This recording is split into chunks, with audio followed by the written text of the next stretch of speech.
Hi, welcome to Link Together, the Art of Human Connection Spotlight.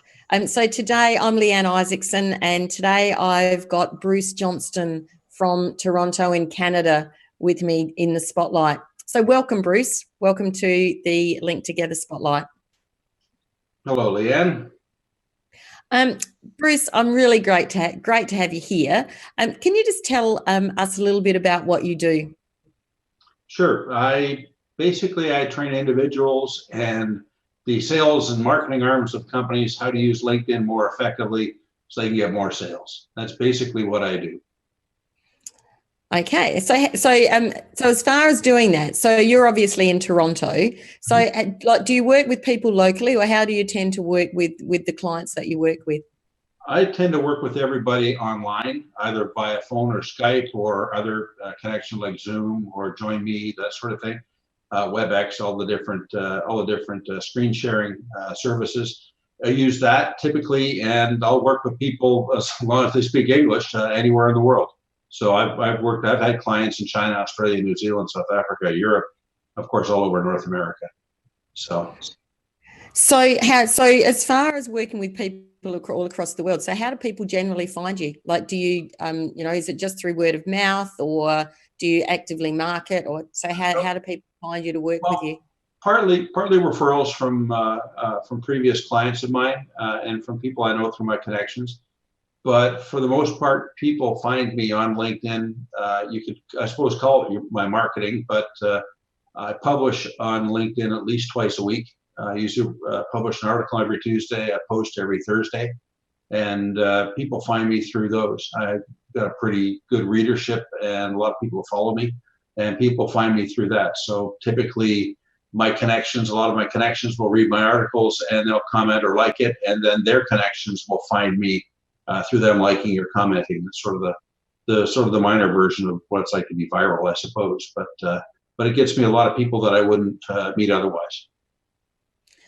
So with LinkedIn, so I know that you use Sales Navigator as as an integral part of how you work with people. So what do you do with Sales Navigator when you're working with your clients? Well, Sales Navigator, of course, is the big sales tool. It's the premium LinkedIn product for salespeople. I teach 5 basic things. I don't sort of go, here's everything you can do on LinkedIn.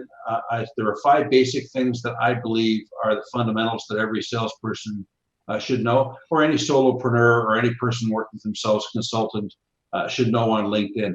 You need to be able to find the people that you want to find, whether they're prospective customers or business partners, that sort of thing, or vendors. You need to be able to properly analyze their profiles and the information on the company, employees in the company, so you can decide on a proper plan of attack.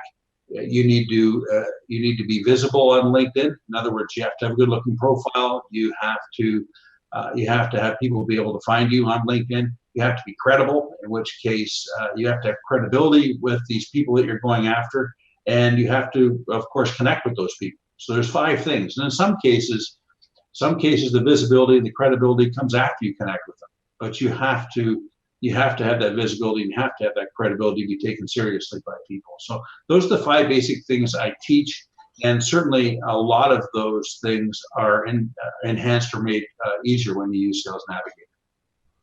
Yeah. And one of the things that I noticed you just said is, I know that you post, create content or create articles twice a week. So, one is an article and the other is an actual post. So do you teach people how, I know that one of the things that you do is you teach people how to actually, write and publish on LinkedIn. So how do you do that? Basically, I teach a short course that has 2 parts. And the first part is, here's everything I've learned from publishing on LinkedIn in the past 3 years.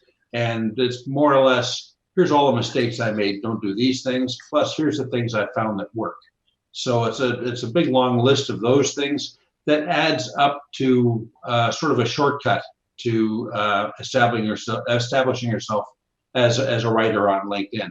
Then the second half, which is just as important that almost no one does, is I teach folks how to engage with the people that engage with their content. So if someone publishes an article and a whole bunch of people like it, or 4 or 5 people comment on it, I teach my my clients to go after those people. If you see someone that's interesting that commented on your post, not only should you say thank you for your comment, but you should be sending them a message and trying to promote a relationship with them and take this a step further than just being thanks for the comment on my post.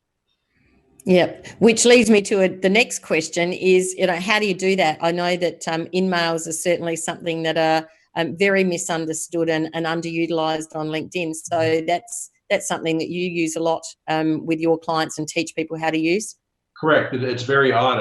I'll be teaching someone how to publish on LinkedIn, and I'll say, here's what you need. The first thing you need publishing on LinkedIn is you need this sales tool. But I'm not a salesperson. I'm a consultant. I do I do SEO or something like that. And I go, well, you need to have InMail to be able to send messages to these people. I know a couple of tricks where you can get free messages to a lot of people, but it's not going to cover everybody. But it's something that works.